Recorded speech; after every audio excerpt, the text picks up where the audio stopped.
Welcome to the Echo Tips podcast.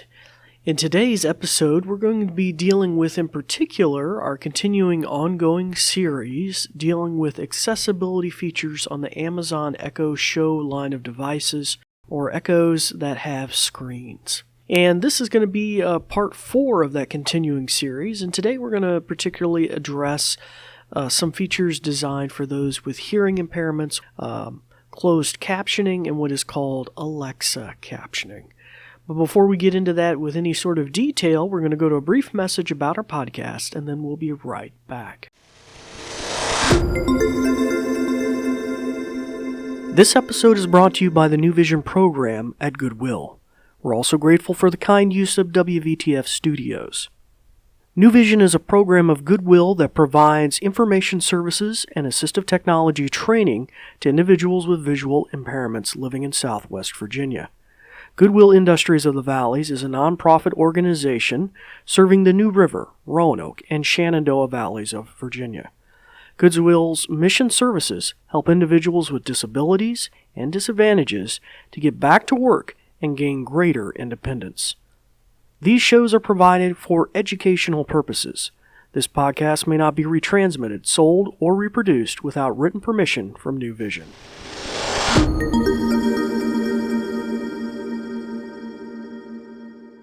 Well, welcome back.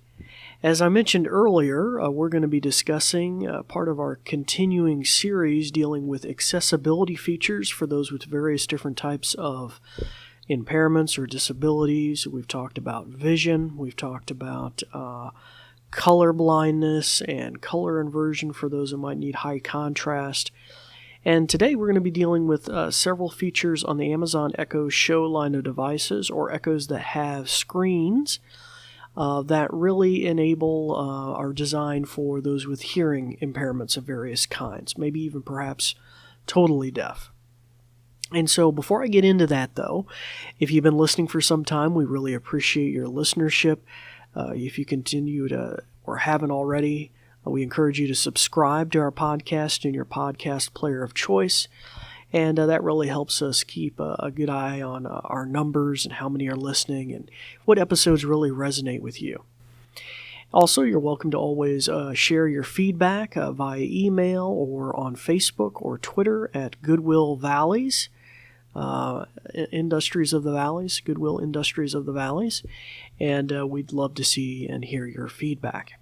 You're also welcome to contact me as an instructor at dward@goodwillvalleys.com. All right, so for our new listeners, we're glad to have you with us as well. And so what do? We have little bite-sized nuggets that teach you things about your Echo. All right, so today, as I mentioned, we're going to be dealing with particular features related to hearing impairments, or perhaps those that may be totally deaf. So to locate these on an Amazon Echo Show, as with all the accessibility features we've been addressing, you can go and locate them under your core settings by swiping down from the top, tapping on your settings gear, or you could simply say to the A-Lady, open settings, and then go near the bottom, near the option that says legal options, and you're going to press that. Press the button right above that says accessibility settings. So the first couple settings near the top are mostly visually oriented towards magnification and the screen reader built into the Amazon Echo line. But we're going to scroll down and look at additional options that are hearing related. So one of the options is to toggle on and off closed captioning for video content that's compatible and has closed captioning, and movie trailers. Now, I looked into this. There doesn't seem to be a verbal mechanism to enable that closed captioning, but you can toggle it on right there. And then you'll have that feature. I'm not immediately aware of how much content on Amazon is available in this format. I'm a little more aware and comfortable with audio described content and what's available, which is typically anything that's new and actually produced by Amazon. And so I would hope the same would be true of closed captioning options. But this moves us on to our second option, which is you are able to enable via voice, and that's called Alexa captioning. Oh, and I said her name there, so I apologized if I triggered anybody's echo at home. So if you are going to be listening to the rest of this, you might want to mute her ears if you have a different echo in range of my voice. Okay, so to trigger that, and I have one here that's not perfectly mic'd, but hopefully you'll all be able to hear it, I'm going to say, Alexa, enable Alexa captioning. Alexa captions are ready. Okay, so there you go. Now that the feature is turned on, what does this give you? That typical closed captioning for video content, like TV shows and movies, would not give you. Well, I had to play with it a little bit. It seems that it's designed to really help elicit text when I can't say her name. Let me shut her ears off. Where you would typically ask Alexa a question, and she doesn't give you textual feedback of what she's saying on screen. So that's typically not always the case. Often if you ask her to read Wikipedia or different things like that, she's going to visually display what she's doing on the screen. But I did find a few exceptions, and that's where this Alexa captioning may come in useful. So let me turn her ears back on so she can accept a command. Alexa, what's tomorrow's weather report? Tomorrow in Roanoke, you'll see intermittent clouds and can expect a high of 77 degrees Fahrenheit and a low of 55 degrees. Okay, so once again, I apologize for the audio quality of that, but that's probably pretty typical of what you would hear in her feedback. Now, visually on the screen, you're mostly seeing imagery related to the type of weather that's described, and maybe infographics and the like. But once Alexa captioning is enabled, you're going to hear, and I better shut her ears off again, you're going to actually see also a captioning at the bottom that might not otherwise, in this particular instance, would not appear. And so that gives you that additional info. All right, well, that kind of sums up our brief discussion today. I could demonstrate a video with closed captioning, but there's really nothing much for you to maybe hear in that regard.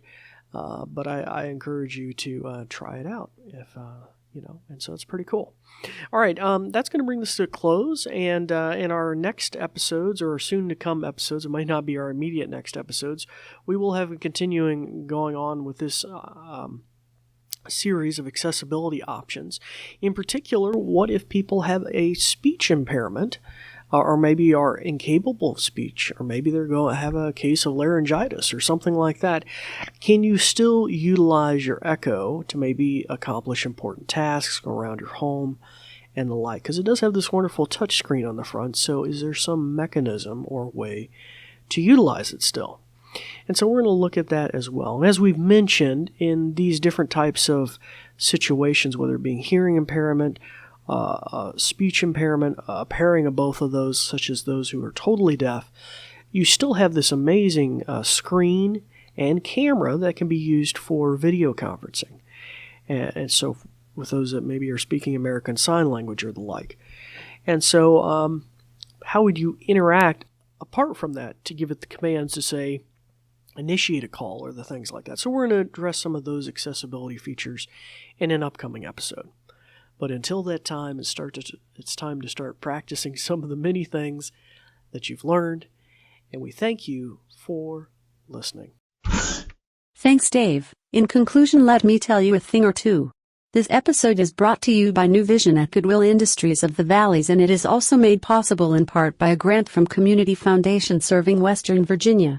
And there's more. We're also grateful for the kind use of WVTF Studios. New Vision is a program of Goodwill that provides information services and assistive technology training to individuals with visual impairments living in Southwest Virginia.